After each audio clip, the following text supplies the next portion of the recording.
Hello and welcome to the Old Man Orange Podcast. I'm Spencer Scott Holmes.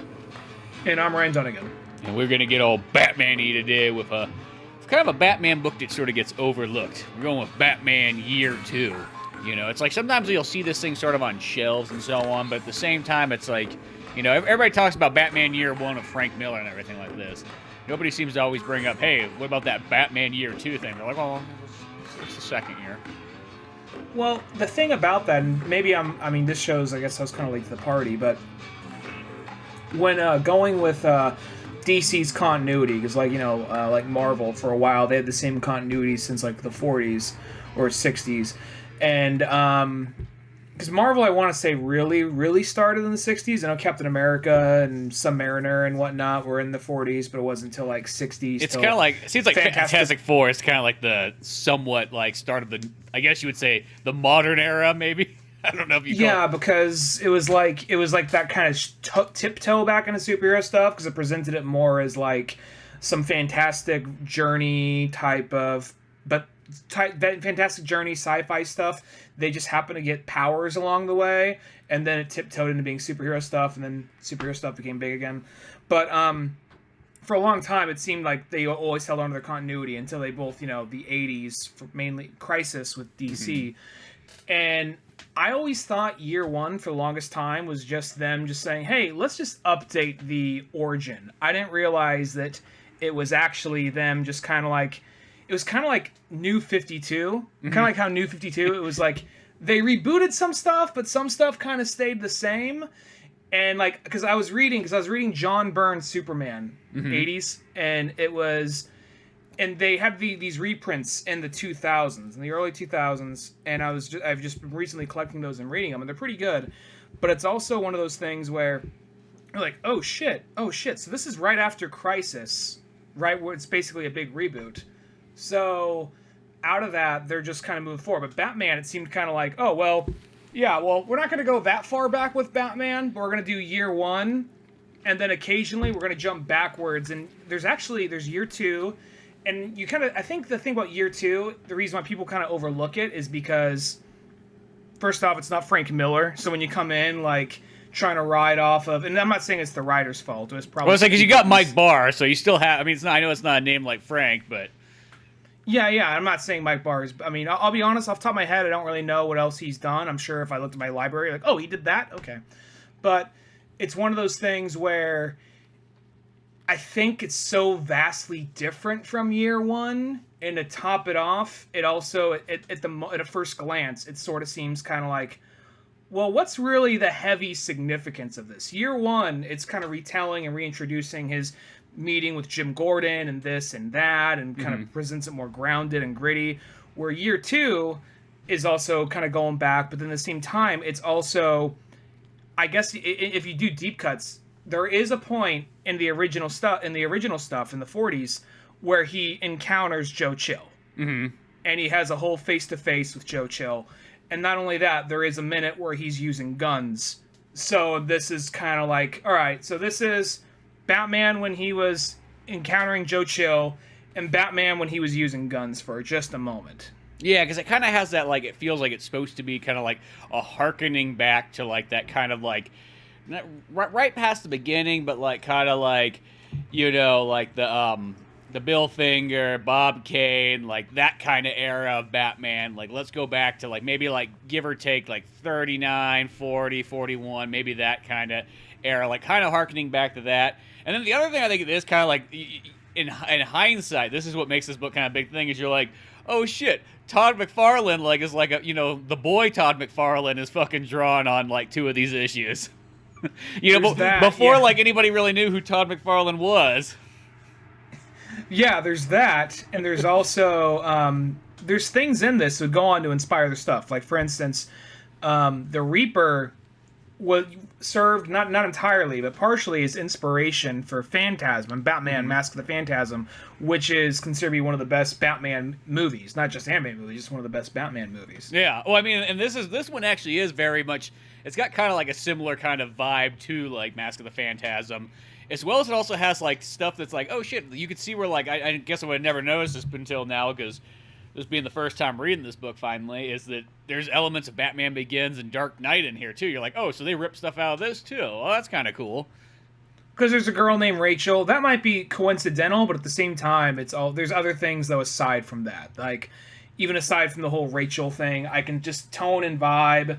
And the big thing about it, and we'll go into it more chronologically in a second, but I think the big thing about it is it's kind of showing Batman, even though he's not brand new to it, he's still fairly new, and it shows him kind of straying away from the path that we know he's going to go on. It's showing him doing things we know a seasoned Batman wouldn't do, and it's not just because, he's inexperienced. It's more of like just poor judgment. He's letting vengeance kind of guide him more than, because we're used to seeing Batman at least most of the time. I feel like at least year 5 or so and onward, where it's kind of like he's been through all that. He's got it down. There's actually, so they went down the line, and I think after Crisis, they went and came out with a couple of these year stories, because there's actually one. I didn't see a graphic novel for it, but I just stumbled upon it. One time, my girlfriend and I were on a road trip, and we stopped this little antique shop, and I was like, whatever, and I just antiques. Where's the fucking comic books at? Yeah, pretty much. And I kind of like moseyed on over to the comic book section, just thinking, they might have something. I doubt it. Then I was like, what the fuck? And bundled all 4 issues. I've yet to read it, but is Batman Year 3. Oh, that became interesting to look for. Yeah, and I didn't see anything for a graphic novel for it, so I don't think they've re-released it or anything like that. But I saw something for Batman Year 3, and it looks like it's telling, I guess maybe the editor wasn't really in line with, maybe they changed editors at some point, but like it looks like it's retelling the Robin story. Well, that kind of makes sense then. That'd be like the next step up and so on, So I'm guessing they're kind of like, look, we don't want to retell every little thing, so we're going to continue the continuity onward, but at the same time, we're going to flash back once in a while and tell one of these origins type stories, or his first time encountering this character, or his first time encountering that character, which is interesting, because now whenever they do a reboot, it's like, this is the new origin of the Joker, this is the new origin of whatever. This is one where it's like, no, they're just kind of focusing more on like the ground level shit, it seems. I mean, I don't really know about Year 3, I still got to read it, but nothing gets too bombastic or over the top, really. Yeah, well, I really do think that Year 2 would have been that book that, like, if you were, like, in the comic book game for a long time, and, this came out in 87, and you kind of read it, it would have been like, oh, shit, like, they're doing, like, comic books that I read when I was a kid, you know what I mean? Like, it felt like, it was kind of like, hey, here's the stories you liked when you were a kid, now we're going to do them kind of 80s, moderned up in a sense. But still kind of have that old school feel to it, but it's going to get dark, it's going to get brutal, it's going to have, the real dialed in writing and everything like that. And that's what I kind of like about it. It's like, it almost is like something, it's different than like what you get out of, like, I guess you would say a modern Batman story as in like the last 20 plus years.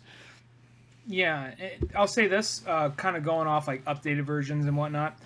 I actually, to kind of go reverse kind of, I wouldn't mind reading something that was like, if it could be like a mini series or something. Death by Design, by Chip Kidd, kind of did this, but they totally, I mean, I don't want to be this guy. They totally got the character wrong. But at the same time, reading it, I'm like, well, I don't want to be the guy, you totally got the character wrong, but I got a feeling you like Batman, but at the same time, you don't really know him that well. And this new character he introduced kind of sucked, but I like the concept of, look, we're going back to Golden Age Batman, but we're going to have it with the quality of modern writing and really good artwork. You know what I mean? Like, that's a really cool idea. It's just too bad that, like, I'm just going to say this real quick. There's a scene where Batman there's like a new vigilante out there who's killing people, and at some point, Bruce Wayne or Batman seems to be kind of like, hey, I'm sorry, I didn't mean to lock you in my trap, but this is what it is. I can't have any witnesses. And then later, Batman encounters him, and he's not like, dude, what the fuck? He's like, hey, want a job? Which I'm like, what? Yeah. It's just like, if Batman is going to give a job out to every vigilante that comes in. Yeah, and plus I'm also kind of like, plus the guy, I think his name was Gizmo or Exacto or some shit like that. He had this whole architect theme. it was kind of like one of those things where it's just like, first off, that villain, like, fuck that villain, or that vigilante, whatever he was, but fuck him. But on top of that, he also had like that whole like, once he got cornered, he got like, oh no, so he also kind of didn't come across as like the strongest character either. Mm-hmm. So now I'm like, okay, Batman would not give a job to this asshole. What the fuck are you, But beyond that, I mean, it's beautiful artwork. Yeah, well, yeah, that's the biggest selling point. I think is the artwork in that book. But it does have that kind of feeling of like, it sort of reminds me like it's kind of made not necessarily by someone, by an art school kid who never only read one Batman book. Yeah, that's sort of what it felt like. It's like when they get the artsy fartsy guys to come in and do like a one-off story. That's totally what that book is. It's cool as like a coffee table book to flip through almost. And some interesting ideas, and yeah, the artwork's really neat in it. But it is, I remember that being kind of the case in that story. And I think that'll be maybe not that book exactly. It doesn't have to be the same art style, but I think it'd be cool if he did like a 1940s Batman story, and it doesn't have to totally retell all the old stories, but kind of like go back to the 1940s and with more of like updated writing and more of like a sense of like modern style. Retell some of these stories. I think that would be interesting. You know what I mean? Kind of like the reverse of this to somewhat. Yeah, exactly. Well, because it is kind of neat when you kind of do go back a little bit and it's like, hey, let's kind of take it from a different perspective or a different time period of Batman and put it all together and whatnot. Like he still have the fucked up ears and the purple gloves and all that, but making it, but at the same time giving it more of a heavier story. But going to this though, I do like how when it jumps in, it is just kind of like Jim Gordon's like, let me just set you up on where we're at. I'm on a talk show right now, and I'm working with Batman. Things are going pretty good. He's like on a talk show like Joan Rivers or something. Yeah. We see Batman knocking out some thugs, and they mention like somewhere in there about like before Batman there was a vigilante named the Reaper, who did not work with the cops. It would sometimes butt heads with the cops. Mm-hmm. And well, Batman's way better. Batman's way different. You don't got to worry about that. And we even see Wayne Tower or some version of Wayne Tower or something like that starting to like be rebuilt. So it's like okay. So it's kind of like at the end of this is before then, but like the end of like Revenge of the Sith. Like, oh, it's the Death Star. Okay.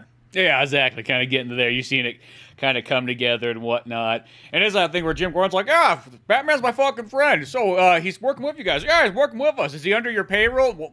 Well, no, he does his own thing, I got a way to contact him. Don't worry about it. I do like the thing when they show these thugs breaking into a house and the TV happens to be on and they're all just trying to... They look out the window, the signal's there, and someone turns. They shine the light right on the bat symbol. Yeah. He says, like, we thought you were too small. We thought we were too small time for you. Like, no crime is too small for me. Just starts beating the fuck out of everybody in there. It's a really cool scene. It's put together nicely. And I even like the part where like one of the guys drops the flashlight and it breaks, and Batman's like, you lost your only source of sight. And then that was your only weapon against me. Yeah, pretty much. And then he just starts kicking their asses and so on. And they just think it's like, okay, the police are coming. I got shit to do. Bang! Batman don't do paperwork. That's for Jim Gordon. Well, it's also like, so then at some point, Batman's meeting up with Leslie Tompkins and this girl, Rachel, who might be inspired, who... maybe possibly inspired Rachel Dawes, maybe. I mean, different job, different fate, but at the same time, they might be inspired her, possibly. They do feel kind of still very similar, though. Like, I felt like, I could see where there's a lot of inspiration probably put into there. It's either that it's like, yeah, we read Dark Knight Returns, Batman Year 1, Year 2. Okay, we read enough. Let's just make the Batman Begins and Dark Knight. Pretty much. Little bit of Long Halloween. They got halfway through Long Halloween, then they got to Dark Knight. Like, okay, we finished Long Halloween. Yeah. A little bit of Killing Joke in there too. Yeah, exactly. Not a problem. Still great movies. But yeah, no, don't get me wrong. I love them, but that's sort of like, I feel like this was one of those ones that went to that roster. And then, of course, Batman or Bruce Wayne's, built, and he's like, here, Leslie, I got you the giantest, coolest fuck in the hospital ever, and you got a penthouse up here. Oh, that's what it was. It wasn't Wayne Tower. You're right. Yeah. Oh, yeah. He's like that and stuff. And I like how Leslie's like, yo, you see my clientele? They ain't going to show up if I got fucking, like, Ritz and glamour. It looks like the fucking Bellagio here. I got fucking synchronized music and fountains and shit going on. He's like, I try to cheapen out, Leslie. This is me cheapening out. Look, I'm paying these guys like double overtime so they can work 24 hours straight in a row. Look, we'll get rid of the buffet and the neon sign and the music that the synchronized music that plays whenever someone walks in, right? Yeah, I wanted to have like you know how like the wrestlers have like a theme song the second they walk in a room. Well, I want all of us to have that. Like we're gonna wear these like cool little like Casio watches, and every single time you walk in the room, your theme plays and flashing lights and everything. It's gonna be awesome. It'll be like a Motley Crue concert. I for a moment I really thought I wanted Free Fallin', but I forgot the opening lyric of that song is "She's a good girl." Like, if there's a way we just skip it up to the chorus, right? Because I don't want me walking the room and then "She's a good girl, loves her mama." Yeah, I tried it out. Believe me, I gave it about 3 tries, and I was like, no, this doesn't fit me. I guess it's back to like Ace of Spades. Yeah, exactly. Well, then I love how like even like when Batman starts talking to like Rachel and stuff. At first, it's just like, hey, there's this hot chick there. What else? It's like, well, what's she doing? She's like, well, I'm gonna become a nun. Not anymore. You're not. You're with Bruce now. I got a ring. Before you sign that contract, you got to see the Bruce. Well, even like they have like a quick scene because we see Rachel has this ominous, creepy ass dad. And you immediately just look at this bald fuck, you already know what's up. But he's up to some shit. And then you see his gear. He's like, I'm back in Gotham City after how many years? And he has his like Reaper outfit on. And it's kind of funny. I saw the costume, and something clicked in my head. I was like, I wonder if this is a character they've used more, because something about it seemed kind of familiar. Mm-hmm. He's actually very quickly in Scott Snyder and Greg Capullo's run, volume 6, I think Graveyard Shift is that's that one, because every so often they'll just have like they'll have that graphic novel where it's just a couple of like one shots and just standalone stories. There's the one Scott Snyder and Greg Capullo issue in there, and they're actually fighting some iteration of the Reaper in that. I do kind of remember that now. He's having a flash. I think he's having a flashback to like, because it just in Batman and Robin, it's right when Damian died. Mm-hmm. So it's and he's just reliving a memory of him and Damian working together, and I want to say they're fighting the Reaper. Yeah, that could be right. Because I think it is one of those ones you'll see that character kind of pop up, sparingly here and there and whatnot. But I think that maybe, I think he's a character they could do more with. I wouldn't mind seeing him like in a movie down the line. Just do more with him, expand on him. You know what I mean? It doesn't have to be this guy or the next guy, but just expand on that persona. Well, I think it's a really cool concept. I just like the idea that there's this guy out there who just sees like the tyranny of like bad luck. Because it's almost like an alternate version of Batman. Like, what if Batman just said, like, fuck it, I'm gonna, purge the world of, like, villainy and so on. Because, like, there's just, like, this guy who's, like, holding up this lady for, like, her wallet and whatnot. And like, there's a couple of guys doing that and so on. He shows up there and he just tears them to pieces. Blood and guts are going everywhere and so on. It's just like, oh, shit. You know what you're getting into now? It's, like, 4 pages in this book. And the thing about that, though, is it's not just, like, okay, he might stop like muggers, but the thing is, if a cop shows up and tries to stop him, it's just you've allied yourself with the weak, and then he goes after the cops. And if there just happens to be someone walking by in a short skirt, like, I disapprove, God is watching. He's kind of like, he almost comes across as like a 1700s Puritan or some shit like that. You're wearing striped shirts. You will die now for your witchery. Yeah, you're eating ham on a Tuesday. Like just some Old Testament shit most people forgot about. Yeah, then like a guy walks out like paid cash only, like, well, wait a second, sir, you didn't pay taxes on that. Get back here, you son of a bitch. Well, it makes sense though when you realize, oh, his daughter's gonna become a nun. Like, all right, well, we see where it comes from. Yeah, especially when you got that father who's like, yeah, that's right, honey. Don't marry the billionaire guy. He's just gonna use you and then get some other like woman at some point. Go be a nun. Do something godly. Keep yourself pure away from that Bruce Wayne fella. I don't trust him. I do like because it is kind of funny. And I get what they're doing here. It's all for the reveal, but at some point we cut back to what the Reaper is doing. And I think this in itself almost looks cooler than the main outfit. But at some point we see like this hooker talking to a guy who looks like a pimp or someone shady. Mm-hmm. And he's kind of lifting up the hat, and we see it's the Reaper's skeleton. I'm like, and he has like this furry pimp jacket with the sash and I'm like, that almost looks fucking cooler than the actual like red like death metal armor. Like he's kind of like just a pimp with like a 70s pimp with a skull. Well, I like because he has costumes on a couple times in this. It's almost like Bruce Lee and like Chinese Connection, where he like puts on these other outfits and whatnot. And I almost like when he's in the other outfits because he still has like the skull and everything underneath it, but then he's like playing like a bum or like a pimp or something like that. So by the end of the day, he's wearing like 10 layers, because God knows how many layers are underneath that red armor, then the black overcoat that goes over that, and then he's wearing the green overcoat with the fur sash and the fucking pimp hat. So it's just like, I guess it must be winter. I'm hoping it's fucking winter. Yeah, if that's the case. I mean, it's Gotham. I assume Gotham's always kind of cold unless it's maybe July. Yeah. Anyway, so him and Batman, he tries to kill this hooker. And he's like, you're sinful! Hooker's under my protection. I got the discount. You ain't ruined that for me. Yeah, Batman's a proud supporter of the Hooker Union. And in this right here, he just gets into like a big fight with him, and it's once again kind of year one-esque. I mean, I guess it's not strictly year one, because I mean, a trope in a lot of comics is first time they come across a villain, they get their ass kicked and they come back and win. I know that's an ongoing trope, but the way they go about it here, it feels more like, all right, really inexperienced Batman going against the old dog, kind of. Like, you know, it's the young dog trying to go up against the new one. Yeah, because it's like, here's this guy. I mean, old dog going against the, who's been a vigilante for a long time, and Batman's just like, well, stop you, I'm going to show you up and whatnot, and then just gets his ass, like, whooped, and then goes back. He's like, Alfred, it hurts. Like, he carved an X on my chest. Have you ever been shot before? It sucks. Yeah. Fuck. Bring Leslie over. I know she doesn't like to see me like this, but that's the only person I trust.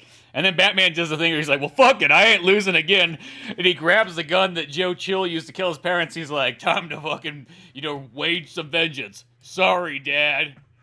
Dad's probably like, son, I'm proud of you. Thomas would be like, finally, son, I've been waiting fucking 20 years for this moment.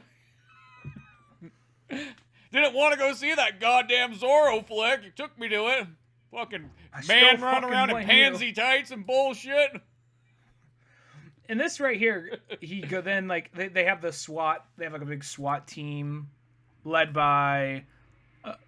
Is there a guy in a monocle leading the SWAT team? Yeah, there's like the mayor or some shit. Yeah. Like looking like fucking Khrushchev or some shit, coming in like trying to lead on this big ass raid, and doesn't go as planned. And then Batman's in the cave just shooting at like just practice targets basically. I will say, as we're going on though, he goes upstairs and Leslie's like, I don't want you playing with fucking guns, Bruce. And then like, also I can't meet up with Rachel today. And there's this picture of Batman. I've never seen Bruce Wayne drawn this way. I get what they're doing, but it's funny. He has his hands together like yeah, he's got this smile like one of those ones, like he's like, I'm going on a date tonight. Yeah. He's just like, well, it's okay. I'll go see Rachel instead. Or it almost even looks like a young Mr. Burns, kind of like fingers kind of together, like that. Excellent. Too. It has kind of like that vibe too. Go either way. Like Leslie, you're not gonna see her tonight. Excellent. Almost like getting creepy, because he even does that thing too where like he's like, maybe it's not this part, but there's one part where like Alfred's like, oh, I didn't know you're going on a date. He's like, yeah, I didn't fucking tell you, Alfred. And it's just like, well, what the hell? He's like, oh, okay, sir. I guess I'll just go dust this lamp for the 17th time today. God, Alfred, just mind your own business. Yeah, stop reading my diary. I have a girlfriend. You don't got a fucking buddy. You don't know everything. God. Of course it's a girl. Come on, Alfred. Don't be like my dad. Why would you even ask me that? You sound like my father. Of course it's a girl. So, Tommy Elliott's a girl, right? Right, son? No, Dad, that's the boy from... Oh, it's a fucking boy from school. Martha, get in here. He's bringing boys in from school home. I thought we raised you Christian. Now go take that gun and go outside and shoot till you can't hear anything anymore. No, you don't get to use the earmuffs. Only pussies use the earmuffs. Yeah. I want you to have a 24/7 ringing in your ears. That's how you know you're a man. Martha, no, don't take the safety. No, he has to figure out how to take the safety off. Or put the safety back on. In this house, we don't have safeties. He gets like a fucking screwdriver out and a hammer and just like breaks it off.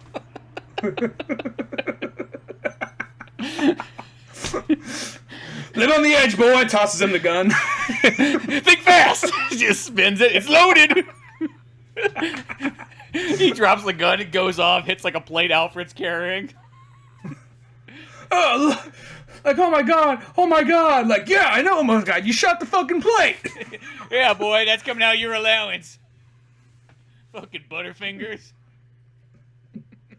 Alfred, clean that shit up. I don't pay you to stand there and look pretty. But in that meantime, we do have that flashback where we realize the similarities between Rachel, her parents getting killed, and well, I guess her mom does. The dad survives. Yeah, dad survives and just has this evil like. Well, it's literally like, give me your wallet, bitch, or whatever, and then he, like, oh, it was a fun day. The circus. Oh no, bam, the bam, mom's like, oh, we gotta go to the fucking circus because little Rachie here loves the fucking clowns. I get like a Rupert Murdoch type of vibe from this guy. Yeah, he definitely kind of has that too, because he's like sitting there just like remembering everything, and then it's just like, hey, Dad, what are you thinking of? Oh, nothing. Death, dismay, hate of life. I was thinking of a joke that I heard on Johnny Carson the other night. Yeah. Yeah. Boy, Johnny Carson always makes him cry. Yeah, so it's like they do have that sort of connection of Bruce and Rachel and so on and whatnot, and then Bruce keeps trying to take her to like all these kind of places. She's like, yeah, my dad hates this place. Like they go to like a Chinese restaurant. I'm like, my dad hates Chinese restaurants. And he's like, cool. He doesn't have to show up. All right.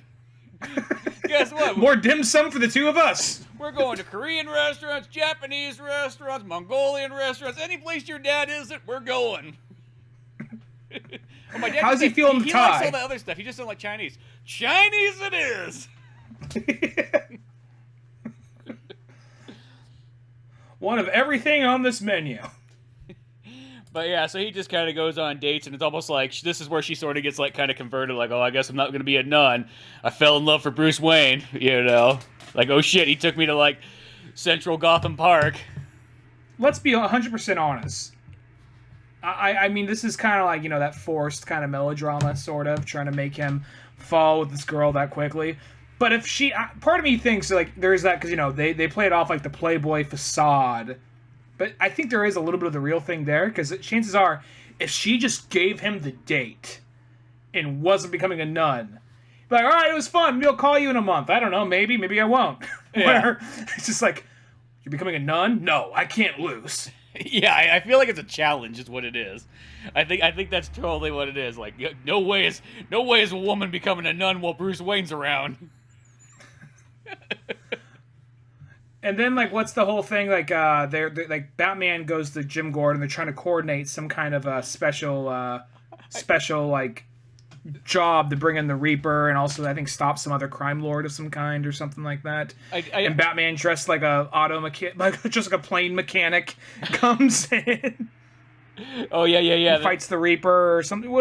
There's that part. I want to say this real quick before we go farther, because actually early on in the story, when Batman shows up to like Jim Gordon, he's got the bat signal going and everything like that. Jim's like, "Hey," he just said, "Bruce, hey Batman, you want one of these mints here? I'm trying to quit smoking and whatnot." And he smacks his hand. Yeah, he's like, "No, cheapo ash mints you got there, and I was eating one of those and stuff." And then like as he leaves, he's like, Batman's like literally like, "Oh Jim, I got a present for you. Don't be a fucking pussy and quit." And he like opens up and it's a pipe, and it's just like, I love how it's like he's trying to quit smoking and he gives him a fucking pipe, and then we cut to this scene here where they're playing tag and Jim's back smoking because he's got the pipe. It's like one of those quitting's for pussies. Yeah, just like my father ever like the said. Dale Gribble, You like- smoke that till the day you die. Your trademark the is Dale Jim Gordon Gribble thing. smoking. How you? We can't show you chewing gum. Like, what is this? The Dark Knight Returns animated movie? No, you're gonna be fucking smoking that pipe this whole time. What was that Dale Gribble thing? Like the Olympics episode of King of the Hill? Like, your dad's a quitter. Hell, I never quit. Shit, I've been smoking for 30 years. Yeah, exactly. That's what it sort of was, but it's like I feel like that's a scene you would never see. Like it's almost like you would never see that nowadays, and it's just like Batman just saw like, oh, you're quitting smoking, fucking pussy. Like, smoke up, Johnny. Oh, I want to say, okay, so I think the Reaper, the cops, I think I remember now. Actually read this like I read this half like 2 days ago, and I read the other half today. Mm-hmm. I think they went after they were going after the cops are going on a raid after this one criminal. The Reaper is going after him too, but Batman stole a criminal and brought him back to the other criminals as a peace offering, saying, I want to work with you guys to bring down the Reaper. It's a temporary truce. Eventually we're gonna go back at each other, but for now we're just gonna work together. Like, oh, okay. And FDR here. Yeah, I was just looking up and he's like, and I like Batman just like flicks his fucking like cigar out of his mouth, like, get that shit out of my face, boy.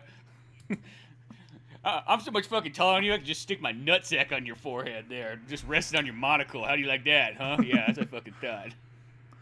And they say, okay, but we're gonna make you work with one of our best guys, Joe Chill, and like the guy that killed his parents. And that's an interesting concept. That in itself is actually, like, I kid you not, like, yeah, I was like, that's also one of those. Or I was just gonna say, I was digging this book already as is by this point, but when they kind of introduced that there, I was like, oh shit, we're getting fucking balls deep now. That was like where I felt like we were going with this. Yeah, because for a while I want to say Joe Chill, if I had to guess. For a long time, he was probably since the 40s, maybe the 50s. He's a character they kind of pushed aside and almost kind of dismissed. I think this is one of the first times they kind of brought him back in since then, possibly. Mm-hmm. Yeah, because I know nowadays, like, Joe Chill gets used a lot more often nowadays. I feel like probably if you would have read this in 87, this would have been still one of those ones like, oh, fuck, like, moments. You would have been, like, at the end of issue 2 here, and you'd be like, holy shit, what's going to happen next? I never noticed this cover here with Batman hugging the Angel from behind, holding a gun, making it look like a fucking metal album or something like that. Yeah, it really does. Just be like, I love my parents, but I love this gun even more. I want to say the Angel has like a bullet hole where the heart should be. Oh yeah, so it does kind of have that. Yeah, well, because it's kind of like small on here. I guess if you had like the actual issue, you would notice it a lot bigger too. Actually, a couple bullets around it, but yeah, one definitely in the heart. And right here, he's like, okay, well, I'm going to work with Joe Chill, and I'm going to try to pretend like I'm working with the criminals, but deep down, I'm going to try and screw them over, just like I know they're planning on screwing me over at some point. And the thing is, Joe Chill, like, I'm not going to say that they're, like, best buds or anything, and Batman never loses sight of how much he hates him. But Chill almost kind of has somewhat of a little bit of respect for Batman to some extent. He's like, hey, he's good at what he does. Yeah, like it's like one of those ones like under different circumstances they could almost be buddies. That's how I kind of see it. Like, you know, if there wasn't that one pinnacle moment 20 years ago, these guys kind of almost could be working together. He's like, you know, this Joe Chill, he could be my auto mechanic for all I know. You know, shit, I don't know. Sometimes you need a couple hands on that. Yeah, and I like how we even get Smiley Batman too. Like he's like fucking swinging in, punching some guy like in the balls or something like that. Smiley Batman, I'm sure it's here somewhere. Oh yeah. It's like page 59. He's like, it's been so long since I teabagged somebody. That's kind of like that. He's like teabagging him and punching him in like the nuts at the same time and whatnot. And even like you get Joe Chill, he's all smiley and so on. I know he's like, whoa, what are you doing, Joe? Like he chucks like an M16 at his face, like calm the fuck down. I like how Joe Chill takes it. Like, if somebody just threw an M16 at your fucking head, like, as hard as possible, you'd probably be real pissed at that guy for the next long while. And Joe Chill's just like, oh, yeah, sorry, Bats, you know, I didn't think about that. You got a good idea there. Let's keep them alive and scare them when they wake up. Well, it's also, I want to say this. For a minute, I was like, well, I guess this, I mean, I don't expect them to keep track of every little bit of continuity, but, 80 years of it, but I was gonna say for a second, like, I think this thing, well, I guess this, like, the way this book goes, I guess, would Three Jokers be parallel universe shit or something? But I realized, oh wait, that's 2 reboots from now. So shit. Yeah, exactly. New 52 and whatever Rebirth was, and maybe there's another one in there. I can't keep track of it after a while. So it's like, okay, so this can still be part of that, because this is that other continuity or that other part of the universe. So he can still be a dick. Because for a minute it's like, oh wow, Jeff Johns left some shit out. Jeff Johns made him out to be like, I'm sorry, I was just bad luck. So I didn't mean to, you know. Yeah, exactly. Well, I think it's like, it's sort of that thing with like, there's just multiple different interpretations. I think it's kind of, you almost can't say there's one continuity. It's like, there's just a bunch of alternate universes, and that's kind of it. Like, whenever it's like, I feel like you just can't sum it all up together. And they used to reboot it like every 40 years, and like, okay, now we're going to reboot it every 20 years, and now they're like, years, let's put it like every 7 years. Yeah. And then, but yeah, then I love how Joe Chill and Batman, hippie thing. Yeah, they bust in a bunch of fucking like hippies. Like, oh, sweet hippies, let's go punch someone in the face. Stop smoking that reefer, boy. Reagan! Start to speed the fuck out of him.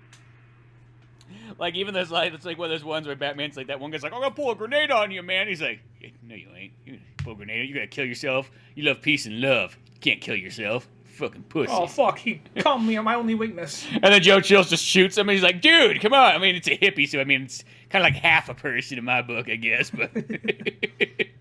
If there's 2 here, then maybe I'd feel kind of bad. Kinda. He's like Batman really is kind of like, he's one of those ones, like, even that part, he's just kind of like, chill. That wasn't necessary, but I'm gonna let this one slide, you know? If that was a hard-working, honest American, I would be so fucking angry right now. Every so often... But it's a little tax dodger, so it's okay. It doesn't happen as much now, but I remember there's a period where, maybe it does depending where you look, but here in like conversations, people are trying to say, okay, well this superhero represents this political ideology, this superhero represents that political ideology. And I remember people were saying Batman's Republican, and just because, you know, he's a rich guy.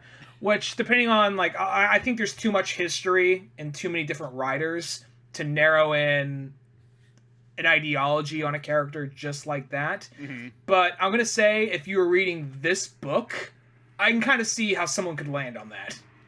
Yeah, well, I think he loves guns, like, he hates hippies. Yeah, it's not that it's like he's a Republican necessarily. I think it's that he falls more into like more conservative view sets. Like you know, because by the fact that he does what he wants to do, it's almost like, it's sort of like the same way kind of Captain America sort of is, like, not like a Republican view, but almost like that conservative view, like, no, like, I should be able to do whatever the fuck I want to do because I'm Captain fucking America. Yeah, it's going to be my middle name. You know, where Tony's like, whoa, we need to have, like, you know, some people kind of organize all this shit together and look over us. Tony, shut the fuck up. Who's 95 fucking years old right here? Just like the idea of Captain America just gets, like, all just, like, very Brooklyn on everybody. But, like, oh, wow, it took him a while, but when he gets angry. Sort of kind of like what it is, you know what I mean? It's like that kind of view, not like that, but if you kind of look at it that way, Batman, like, I do what I want. There's no rules or regulations. Yeah, I'm more joking. I'm more joking than anything else. But I don't pay taxes. if somebody read this book and this is all they had to go off of, like, well, he is rich. He likes that gun apparently, and you know, so this has a little bit of a religious undertone kind of thing to it. So all right, you know. But at the same time, though, yeah, I think this is more of just like Batman kind of. More of not so much the gun thing, well, a little bit of the gun thing, but more of just him just kind of like teaming up with people he usually wouldn't team up with for more selfish reasons than actual reasons to get to the bottom of the crime. Yeah, but he keeps going, he's like, it's okay, Mom, Dad. He's like, let me just kill a couple of these people and then we'll go back to normal, happy family life. It's going to work out. Just takes the family portrait with him to the beach or whatever. Takes that with him back to the Monarch Theater. We're going to finish that movie. He's throwing popcorn. I'm like, here, Dad, have some popcorn. Yeah, I'm a little rascal. Cut back to the dad, like, he's, like, talking for his parents, like, I told you this movie's fucking shit, but Dad, this movie's fucking sucks. Like, just cuts. Just go to your room. Sorry. Just, like, runs away. just like one of these ones like, oh, this guy is definitely mentally broken. I even like, too, because, like, the second that Batman pulls that gun out, like, Jim Gordon's like, whoa, what the fuck? That's not in the agreement. Get that fucking Batman guy. He pulled the gun out. We had a no-gun handshake agreement, you know, and he's breaking that, damn it. That was the only way I could get everybody else in line with saying, like, yeah, we'll work with Batman as long as he doesn't use a gun. And what else happens here? At some point, he meets the guy under the Reaper mask, but doesn't know it's actually him at dinner. Like, oh, this is the guy I'll probably be marrying pretty soon. And then more crime shit's happening here. I want to say, yeah, him and Chill are going through, like, still trying to face off against Reaper, and the cops are still chasing them down. Yeah, because now it's starting to get kind of almost that way that, like, the cops are like, whoa, we can't have Batman just willy-nilly running around with, like, a 45 Dirty Harry style. You know, and he's working with Joe Chill for crying out loud.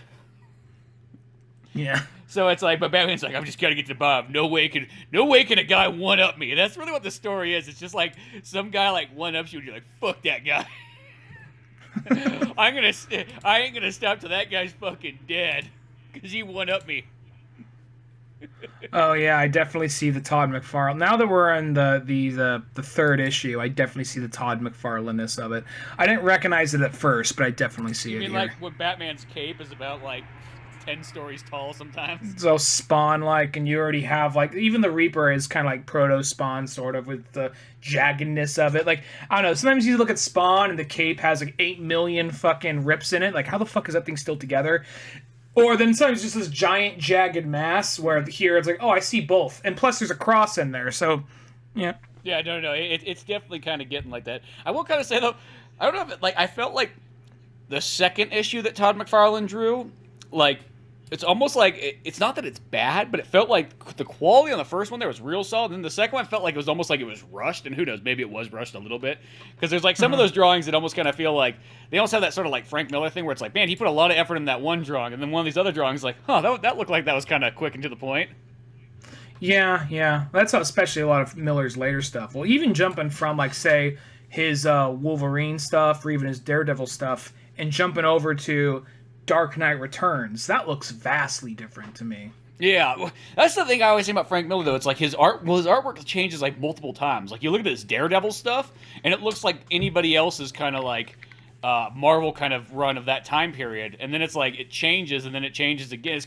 It's almost, even though I like all the work, it almost feels like, I don't want to say like he got worse, because I feel like that's the wrong way to say it, but it almost seems like the quality level as far as like, I guess you would say like the comic book bar kind of dipped down. Obviously it gets more artistic and creative, and I like that stuff that he has like in Dark Knight Strikes Again, but it does almost feel like this is the guy who's been drawing comics for like 35 years or whatever. But Strikes Again also has that thing where you're reading it, and I remember flipping through the book, just flipping through it before I even bought, like I put buying that book off for a long time because I was afraid, not that it was going to ruin Dark Knight Returns for me, but I just flipped through like I have no idea what the fuck is going on just from looking at the pictures. Okay, that's a cracked out Robin or whatever, and okay, I guess that frog thing is supposed to be Brainiac or something like that, and the thing that looks kind of like Kingpin, I guess that's Lex Luthor, you know, but then you actually read it. Once you actually read, I mean, it's one of those things, it actually needs some of the narration,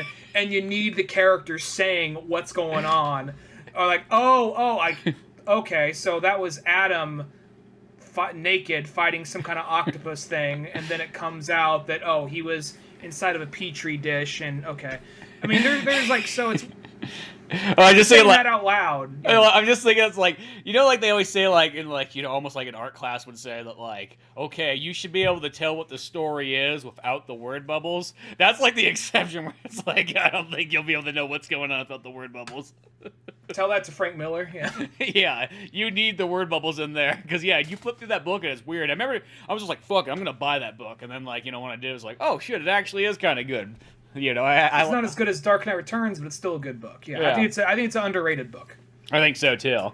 But gosh, where we leave off here? I love how like I think this is part where there's a lot of action scenes. There's just kind of a lot of action scenes, a lot of Reaper killing people, like killing politicians, killing cops. Yeah, he's going after everybody and anybody's dirty. I love how there's like This feels just almost like there's like the old like hippie guys like, oh, I just went down to the bookstore, kick this can, up and up and up, and then the Reaper just comes out and like clotheslines this poor like old fat guy, and he's got glasses on that are like thick as Coke bottles, and then the Reaper's like, I'm gonna smash these glasses for you. You won't be able to see, old man. You old dirty fucking hippie. Yeah, it is. It's. This guy they almost call looks, you Blinky, do they not? Yeah. yeah, like like Blinky and Lampshade and all these guys here. But this guy just looks like he was just minding his own business, getting back from the library and something like that. I mean, just like the Reaper comes out, like he's like, I saw that you didn't pay taxes last year. How dare you go rent books from the library? That's for hardworking Americans. Let's see you read about these Coke bottle glasses. Fuck you. I will say this character almost sort of reminds me of like, how like they say like there's like like Peter Parker. It's like that's supposed to be like the Reader. This is almost like supposed to be like this is what the Reader will be when he gets older. Overweight, kind of middle aged, got a big old beard. Slightly bald, and got glasses. From way too much reading in life. Hey, fans from the 60s, this is you now.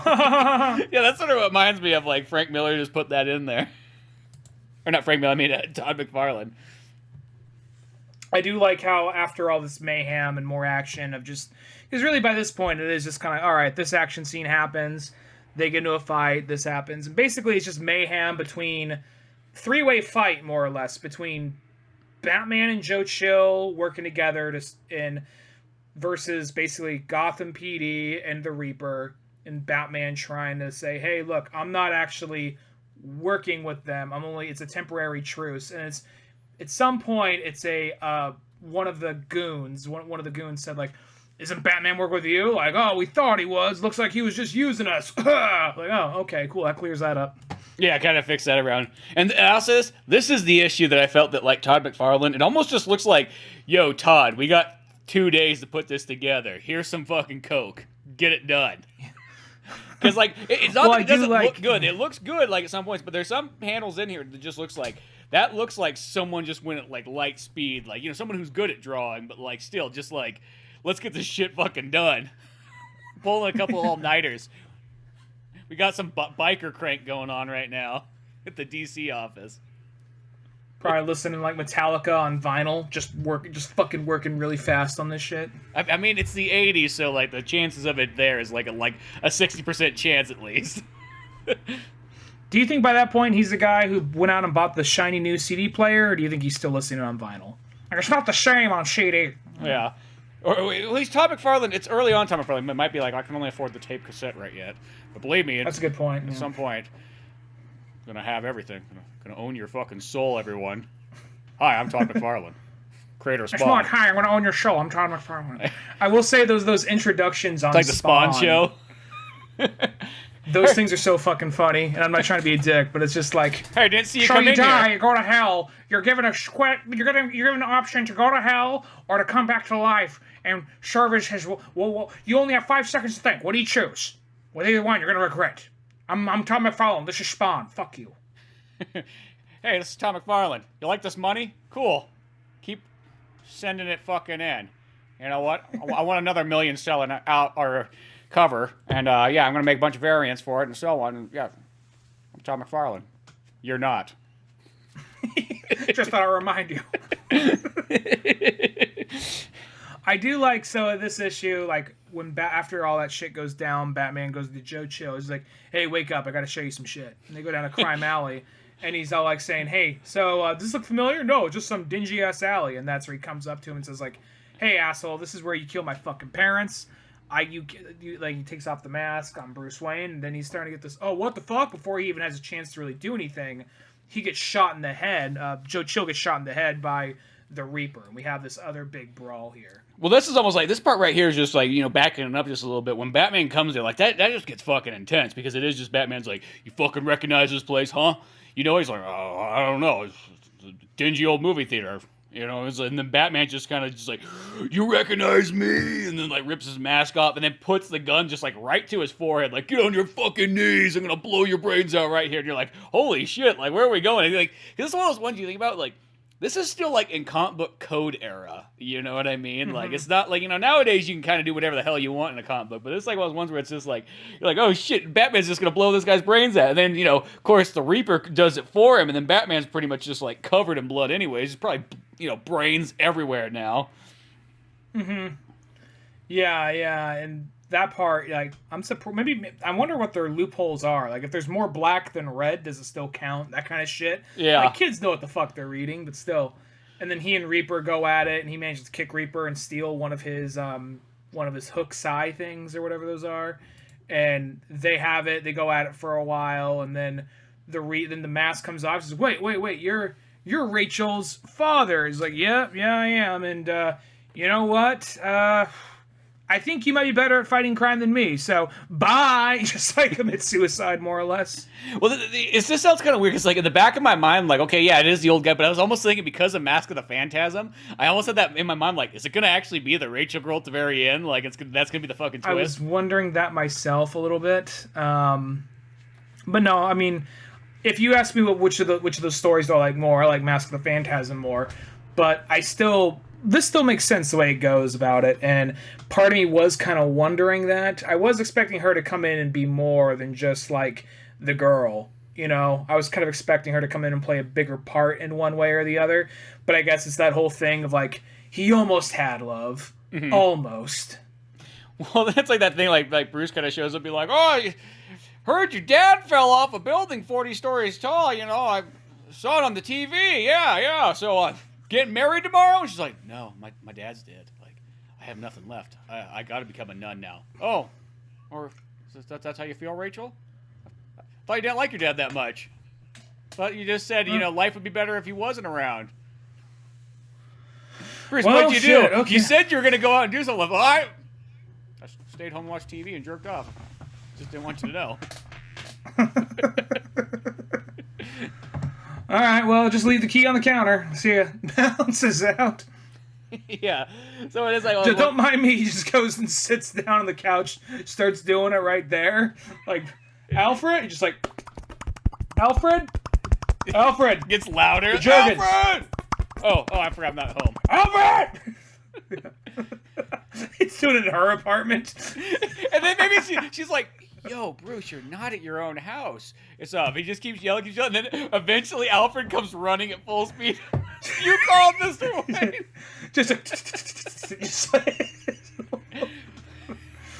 I mean, the movie, I liked it. I wasn't blown away by it. I thought it was funny. It didn't blow me away, but one of the parts that had me fucking dying of laughter in Teen Titans Go, when, like, fucking Batman, he's, like, coming by in the Batmobile gets destroyed, it's a motorcycle, that gets destroyed, he's on, like, you know, a scooter, then it's a unicycle, then roller skates, and then he's, like, riding on Alfred's back. Yeah, Alfred's just running.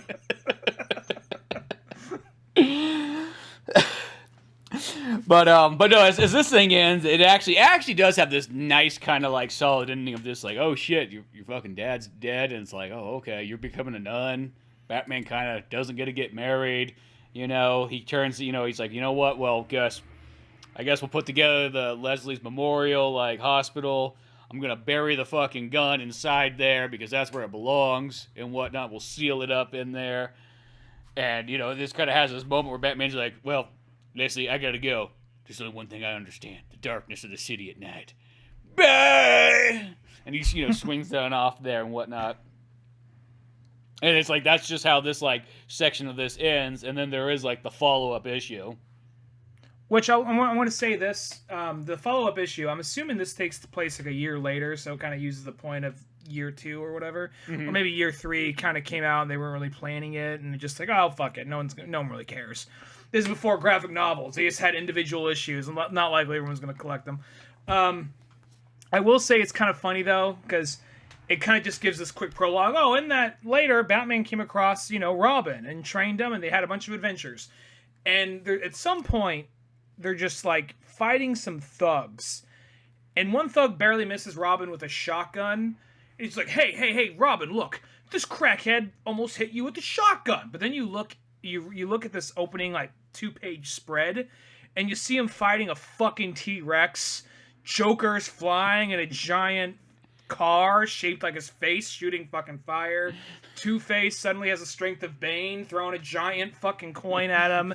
Penguin's in a fucking penguin blimp, firing lasers and shit. And at some point, he's like, hey, man, you almost got hit by a crackhead. So it's like, dude, do you see what we fought, like, last week? All these things are just from last week. Yeah, pretty much. Well, because it sounds like, because like the little introduction in this book and everything, like Mike Barr kind of talked about that on the Alan Davis, the guy who did the first issue of the original part, like at some point DC like started like coming down on him or whatnot, and they changed his cover and everything. He's like, "Fuck it, I'm out of here." And then Mike's like, "Well, I want to keep writing the story, so I guess I'll stay. I'll take the Todd boy. Todd boy's coming in, so so they did it like that." And then not Jason Todd, just to clarify. Yeah, not Jason Todd, but the Todd McFarlane boy. Because at this time period, that's probably what he was. Oh, hi, mister. My name's Todd McFarlane. Just go cartwheeling into the fucking office. But, so this was kind of like, I felt like this is like, they wanted to kind of bookend it with the original, like, the original, like, artist guy and kind of have, like, sort of a conclusional thing, even though the other one does conclude itself, but this kind of tied up. But I know that, like, those guys seem to really like that, like, 40s, 50s Batman era, and I think that's sort of what it is. But it is kind of weird because it starts off like that, where it's like, oh, shit, we're getting kind of, like, a little bit wacky, zany, fun Batman. And then it's just, like, literally, there's, like, a kid out in the street, like, fucking hitchhiking on a bus. And, like, they're like, hey, you get back here, you fucking freeloading kid. And then the kid runs up to a bunch of hookers and is like, oh, I'm lost. Where do I go? And it's just like, oh, shit. Like... To give you sympathy, one of the hookers like gives him a few bucks and says, head up the street and look for like this. She gives him some kind of information, kind of like just gives him a few bucks just to show, okay, so not all hookers are bad, But then she ends up getting killed by the Reaper. Yeah. And then the cop tries to stop him. The cop gets killed. And then Batman and Robin are on the case. They get into a fight with some druggie, some like, just basic ass henchmen. And Batman's like, what the fuck? Yeah, Robin's going in fucking like Michelangelo from like Ninja Turtles almost. It has this very cowabunga dude kind of moment with like, yeah. And it's like even the car by this point, it has like the 1980s kind of, it is a big jump. Like, wow, this is only year 2. It has a very big jump from what the car was in year 1. Well, you know what's weird? Because this story right here almost feels like it's supposed to be like take place like in the 1950s. I mean, I know it's like obviously later in time and a conclusion to like that other story, but the way that it like almost like the look and feel of this thing feels like supposed to be like 50s Batman and Robin. I kind of have that like that's how it kind of comes across, because even like Robin just has like that like, yeah, hey, we're hanging out having a good old time, like he just felt like he just got off like a fucking beach party movie and then like went out to fight crime afterwards. Well, and also, I'll say this one, it doesn't feel like... I mean, I'm not complaining. I still enjoy this one. Mm-hmm. It doesn't feel like this one has to be there. This feels more like a little bit of an add-on, just kind of coming full circle. Because the story was already concluded. We just suddenly tack on, like, oh, Joe Chill had a son, and he has a son, too. And he has a daughter. Yeah. And, well, I was going to say there's this whole part, because... there's like Joe Chill's like daughter or whatever, that really poshy lady, and like Joe Chill's son, like what was Justin? His name's like Joey Chill. I really don't want to say. It's like Joe Chill's family. Probably Grandpa. It was probably Grandpa Joe. Then there was Joe. Now there's Joey. Then there'll be Josephine. Then there's JoJo. And then there's Joe Django. And then there's Johan. Yeah. It's just like everything's a Joe name in the family. Yo, Jimbo. Oi. Now I was gonna say, well, I'll say this real quick because this one's pretty straightforward for the most part. Basically, Joe Chill's son comes to town looking to get revenge on Batman, and it's like, I'm gonna say this right now. I mean, he's probably not meant to be a good guy or anything, but Joe Chill, I mean, obviously brains are not a big part of the gene pool for the most part, but Joe Chill seemed like he could generally pull some shit off. Mm-hmm. His son is a fucking idiot. Like, okay, so let's break this down. Your dad killed Batman's parents. Batman was gonna go after him. Maybe I'm missing something here. Maybe you can tell me. I was say I don't think he knew that his dad killed the parents. No, because he says something like that. Because he saw it. He said, "I was there that night. I saw from the shadows. They didn't know I was watching. I couldn't see Batman's face, but I saw him accusing him and this and that." Oh, I guess he just didn't know it was Bruce Wayne yet. That was what it was. Yeah, he didn't know it was Bruce Wayne, and so he's all like, so Batman was fine. Maybe he was gonna kill my dad. Maybe he wasn't. But then the Reaper comes in and kills him instead. So I'm gonna dress up like the guy who killed my dad to kill the guy to kill the guy who the parents of my dad killed. Like, I'm having trouble walking through with your fucking motivation here. And then the son comes out of nowhere, like, "Hey, Dad!" I'm like, he's kind of like, Joe Chill, this kid. Like, if Joe Chill like did not have like a power mushroom from Mario, he would look like this kid right here. Yeah, that's totally true. Yeah. He's the same fucking outfit, same little rascals get up. Yeah. Just happens to have gray hair and be taller. It really is. And even like I'll say Joey Chill, the middle guy here.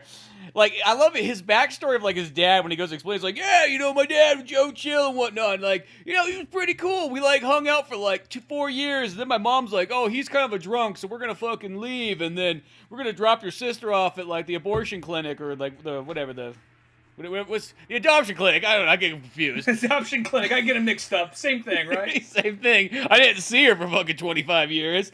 One has clothes hangers, one has fucking more women. I get them mixed up. Fuck, what can I say? And then I like how it's just like, it looks like it's like 25 years later. It's like, he was even say that Joey Chill has just like, his wife just has that look on her face like, this fucking loser comes into my fucking house, has a fucking kid with me, and he doesn't even got a fucking job. Like, she's got like that look going. But I like how it's like dad shows up. He's like, I went to go find my dad, and my dad was like, like banging like a 25-year-old hooker. And I was like, hey, we're related. And he's like, you want to go drinking? Like, I'd love to go drinking. What about the hooker? Ah, fuck the hooker. Let's go get drinking. You're my son. And they go off like, oh, by the way, I'm gonna go with the Batman. Really? I thought he's a good guy. For now, okay, And then like, it's kind of like the thing is, I'm wondering, like, he's trying to explain, because you see the lady, like, I don't remember what her whole big fucking plan is, what Joe Chill's daughter's plan is, but she seems kind of like she's doing all right for herself, she's a little poshy and whatnot, but I'm imagining his whole thing coming in like, okay, so you're dressed up like the guy who killed our dad for what reason? Well, you see, the guy dressed like a bat, he killed his dad. Batman's dad, but then he killed him before he had a chance, so I want to do it. Like, all right, just stop. Yeah. Well, it just feels like this guy, like, for the fact that Joe Chill was not there in this guy and these kids' lives, like, at all. He was there for like 2 days out of like their entire lives and whatnot, and he wasn't even there for the daughter one bit. But for some reason, these kids like have like this like love. They're like, yeah, like, he took me out, he bought me a teddy bear. Like, I mean, I know I was 36 at the moment, but like, I fucking loved it, Better late than never. Yeah, we had this one great night together, father, son. And then when I saw that he got fucking killed next to Batman, I'm like, oh, fuck this shit. You know what? I'm gonna kill that fucking Batman. What about the Reaper? Well, I wanted to kill the Reaper, but he fell off a 40-story building, So settle for the guy dressed like a fucking bat. Yeah, when Joey sets his mind to kill, he's gonna kill something. Right, son? Here, play with the gun while Daddy goes out for a bit. Yeah. He's just like...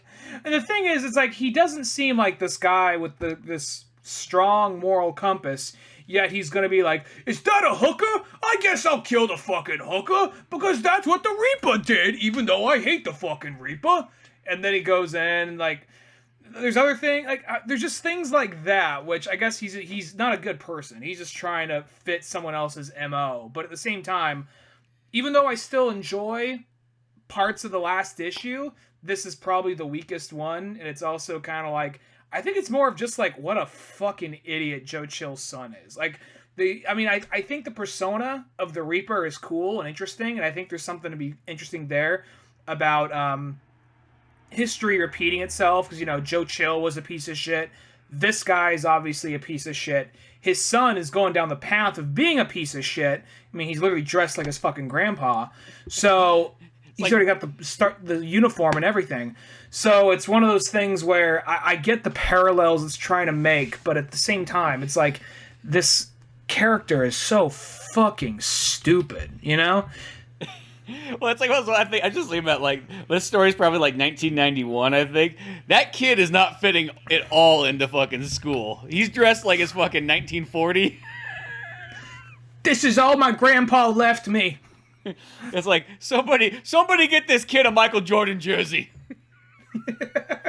God forbid he's gonna get beat up. That's not Jordan, that's Pippen! No, my kid's number 1. He ain't second rate.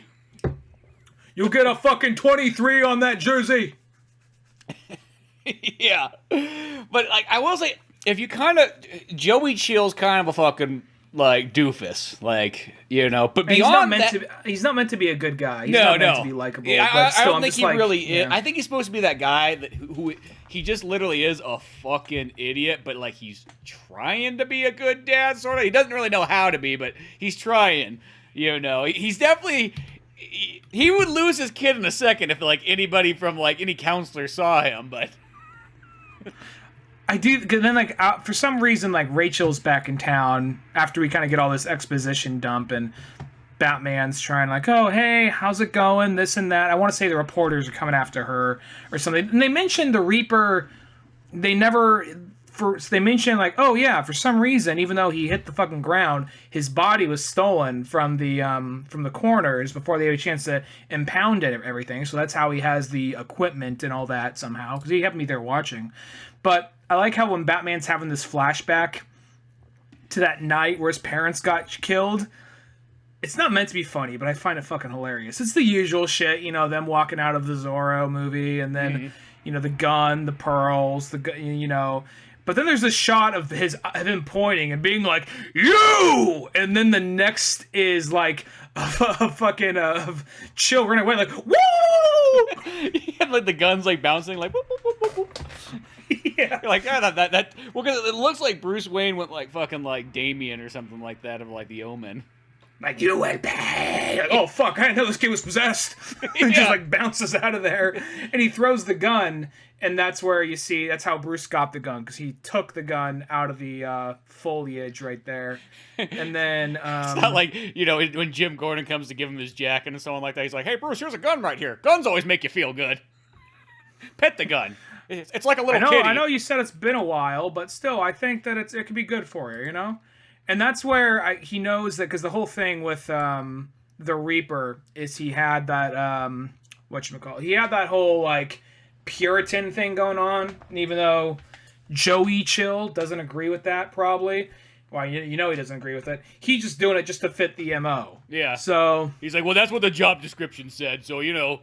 like my dad always said, when they give you a job, you do it right. You know, you don't fucking half-ass it. So because of that, and I also, one of those girls, one of the girls that he killed works for this club. So Batman goes to, like, this underground, like, sex club. Run by, like, Danny DeVito. Yeah, well, it's like, okay, so it's like, it's kind of weird, because it's like everything in one. There's, like, okay, there's some bikers, there's some standard-looking hookers. There's a lady with a snake. Yeah, there's a lady with a snake doing the whole, like, From Dusk Till Dawn thing. There's, like, a guy dressed like a fucking chicken. There's, like, some village people guys. The village people are there for some reason. Yeah, so it's like anything and everything considered deviant in the 80s is there. So, and Batman just going there like, hey, just so you know, all you people who like sex and drugs, someone's coming in for you. I just want to give you guys a heads up, okay? Yeah, exactly. And then it's like, Batman's like, okay, he goes back and there's like a bouncer standing there because he needs to talk to like whatever, like the owner and whatnot. And the bouncer guy's just being like, it's weird because I just watched Action Jackson again. There's like, this scene is like literally an Action Jackson as well, like this, where like the guy's being almost like as nice as possible, but fucking like Carl Weathers just slams this guy through the fucking door at one point. Batman does the exact same thing to this guy here and just knocks him the fuck out. Just like one of those ones, like it seemed like there was a way you could have just talked your way out of this, but just like, no time for that. Someone's got to get punched. Yeah. And then from there, forgive me, Comixology is crapping out on me. So for some reason, it's just I'm on that little blank loading thing. So, but going from there, I want to say he starts trying to plan around and trying to figure out how the Reaper is still out there. It's something to that effect, isn't it? Mm-hmm. Yeah, he starts getting more information on, like, who is this Reaper? Because he doesn't know yet that, like, who's taking it over and whatnot. So he's going around questioning people and so on.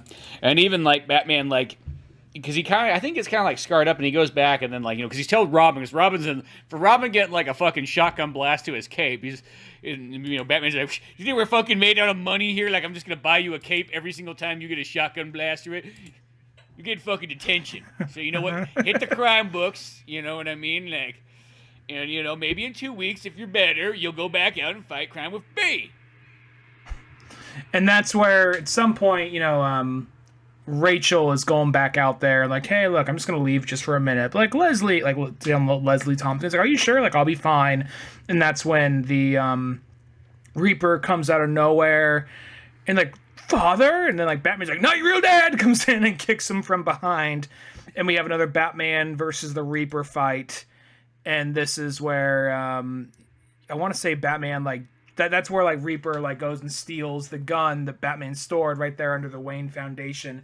Just like, well, I guess my parents are somewhat avenged finally, so I guess I can store it here. But then fucking dumbass Joey Chill saw him store it, so he took it back. Like, this is my dad's gun. Yeah. I want it back. It's the only family heirloom we have. It's been passed down from every Joe in the family. Aside from the hat and the little rascal's hat that my dad had, the thing is that's the same one he had back in the 1940s. It's just like it's shrunk in the wash. I'm like, well, I guess the one that can wear this now is little Joey. Yeah, exactly. Well, I do want to say at some point it's kind of funny. Like Batman goes back to the fucking club, and where all these people are. He says, okay, everybody, I brought everyone a rape whistle just in case anything happens, okay? Biker guy, this one's for you. Snake lady, that one's for you. You guys can share, you know. So I'm just like, gather around. I like it. He's even got the Danny DeVito guys fucking handing them out and everything like that, too. So if you guys are gonna do drugs and have unprotected sex, do it safely. Yeah. And then, like, it's like, so he's sort of setting up this fucking trap for the Reaper and so on in the process. And then, at some point, like, because Leslie Tompkins got, like, got smacked around. Got Rachel and whatnot. And, you know, she thinks Batman's showing up because Batman always does his, like, thing where he stares in through the window at night. like a creepster, like his MO. And then she's like, oh, that must be Batman. And then it turns out to be the Reaper, and he busts down the door and fucking, like, attacks her and what have you. And then takes Rachel. And this is where I almost kind of had that feeling, almost even like this issue here still kind of reminded me of Mask of the Phantasm. Sort of like when the Joker sort of like takes her. Yeah. And this whole scene, they just have this, that kind of reminds me of it. And this whole fight happens here, and that's where they kind of reveal, like, Batman gets stunned. He starts to knock the shit out of the Reaper, and then he gets stunned. And Joey's like, I could have taken him. I'm like, yeah, sure thing, Joey. And I guess this like part Josephine or whatever comes in and shoots him in the back with like tranquilizers. Maybe I missed something. They take the mask off, and I'm guessing. I'm not really sure about this part right here. I'm guessing he dyed his hair or something. Well, do you remember when Batman, like earlier in the issue, he starts putting on makeup? Oh, that's right. That's what it was. So it's like one of those ones, just like, which probably out of context, you'd be like, "What's Batman doing?" Like, well, I like to put some. Why is he a ginger suddenly? Yeah. Yeah, Batman's just putting makeup on, just like staring in the mirror, putting the fucking like lipstick. Would you fuck me? I'd fuck me. Just doing the tuck with nothing but the cowl on. And the cape. Yeah, spread out. Robin walks in, like, get the fuck out! What'd you see? You were standing there. Yeah, you saw nothing. Go to your room. 2 more weeks of detention. He says that, still doing the tuck, waddling over to him. What'd you say? Like, well, I see it right here. You're doing it in front of me. Or Robin gets the backside. Like, Batman goes to cover himself up at the front, but he's still doing the tuck. It's just fucking dick and balls sticking out backwards.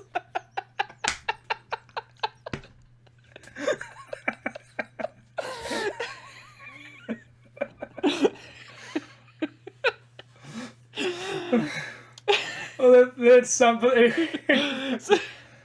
So I like how Go ahead, yeah. Pretty much. So Batman, I guess when he wants to disguise himself, he dresses himself up as a buff Jimmy Olsen. I guess so. And then but then they tie him up, and the drug has him all fucked up, and he's over a thing of acid, this big elaborate 1940s-esque kind of thing. And they we're gonna put a movie on for him. So we don't know it's Bruce Wayne, but we know he was a kid when all this shit happened. So, and he's watching a movie. He's like, what? No, can't be real. No. And, the kid, check out this shit we made on, Adobe, And they just, this kid, I don't know how they got this out there. Maybe they got little Joey to play him or something like that. I mean, that's what it is. They got little Joey to play him. He's like, I'm so glad I'm alive and they're dead. No, it's not true. It's survivor's guilt. He's going to go crazy. And before you know it, he's going to either hang himself and fall in the lava and the acid or whatever it is. And Robin is kind of figuring out where he's at, and Robin actually has to go in and save the day by stealing the Batmobile. Yeah, well, and Batman's kind of drugged. That's what makes this video much more intense, because he just got shot in the back with a bunch of horse tranquilizers of some kind. Yeah, and I like how Robin just jumps under Alfred's legs. He's like, "See ya, Alf, driving up, 10 years old, no license." And that's also. Here's the one thing that Joey did outsmart anyone, which is kind of all right, well, at some point the sister decides I'm going to be evil now against my own brother and his son. Ha ha ha. The gun's empty. Ha ha, woman. I took the bullets out, you stupid bitch. And then from there, Robin shows up oh, gee willikers, I'm going to save the day. And then get back here, you. Woo! Just this, this happens between Robin and Reaper for a little while. And I like us, you almost think it's oh shit, Robin's gonna save Batman, but it almost has this thing like the boy ain't gonna fucking save me, you know what I mean? And then Batman he's oh, Robin's in danger. I broke out of it. He snaps out of it, and then Batman's I know what to do, and he jumps off. He's got the noose around him and the acid down below, and he jumps off and he grabs the rope with his feet and then just sort of does the little shuffle and rips it off and then boots himself off the pillar, just being yep, didn't need any help.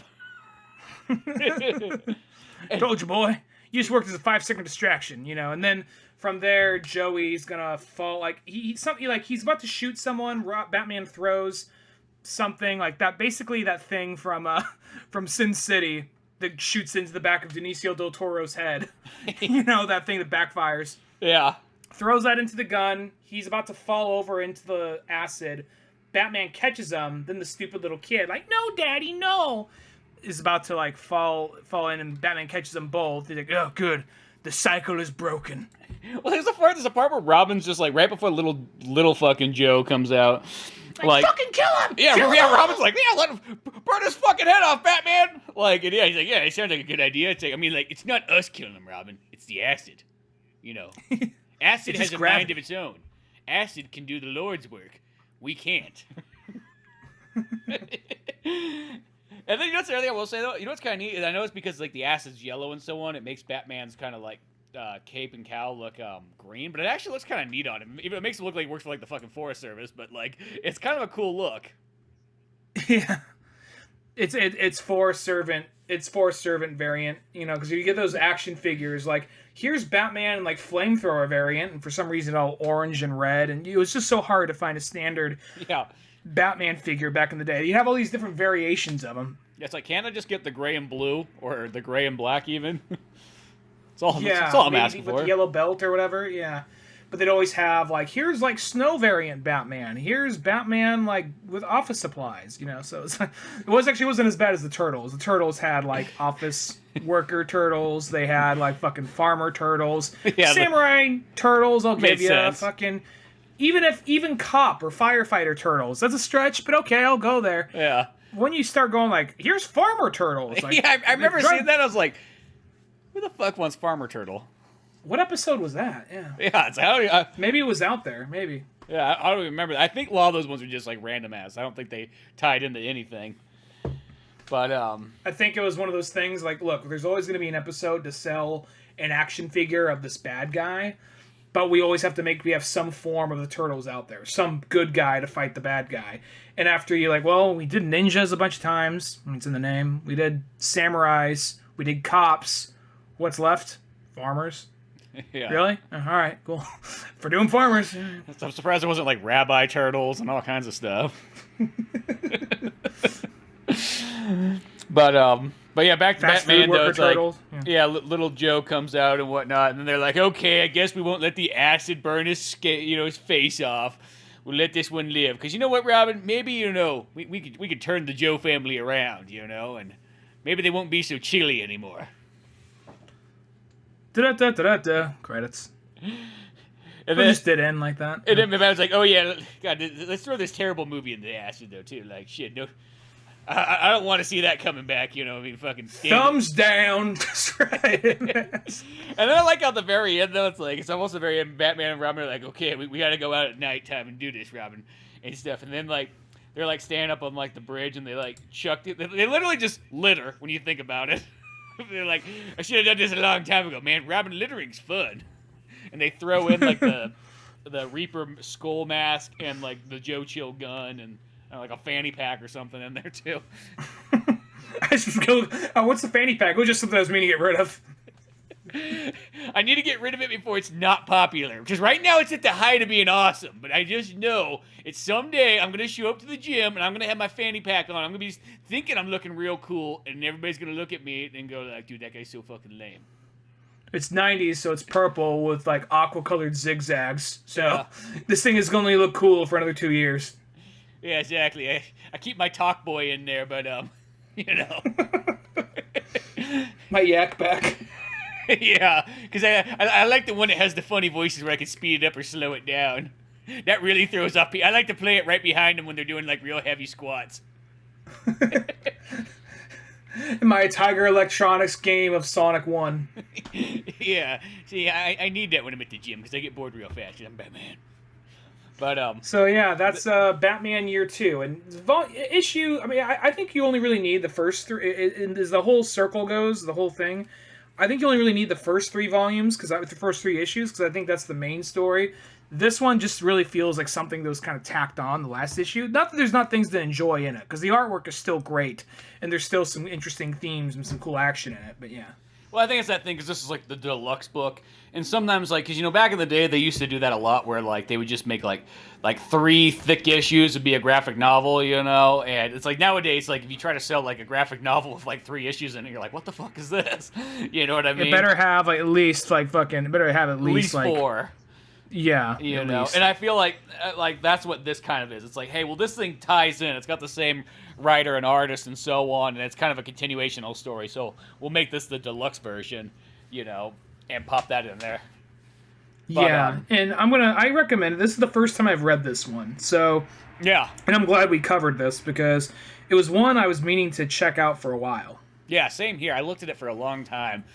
And especially I'll say the first part, I super enjoyed that. I was like, dude, this is actually a real solid story. I would definitely go back and reread it here and there and whatnot. And then the second one was interesting. As I said, Joe Chill Joey Chill was kind of a little bit more of a moron. I mean, I guess I'm supposed to be a moron. I mean, I know that's kind of how it is. But I will say, a lot of stuff around it, though, I still did kind of like a lot. It's not one of those ones where you're like, oh, well, just read the first 3 and just forget the other one. No, I think the other one's still good, just not as good. Yeah.